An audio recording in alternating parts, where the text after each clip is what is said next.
Hi, Brian from JET Performance Products, coming to you today from our headquarters in Huntington Beach, California. Today we're going to install the JET Xcelerator in a late model Ford application. Now let's take a look and see how easy this is. For demonstration purposes, we're using one of our wiring harnesses, but your factory harness will look just like this. In all these applications, they have a lock and a push button.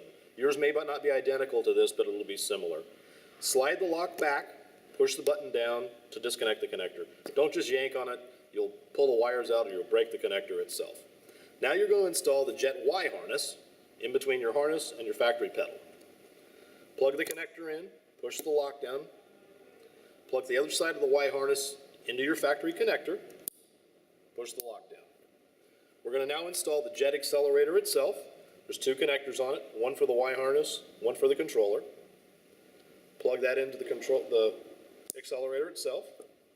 Then take the controller harness, plug that into the accelerator also.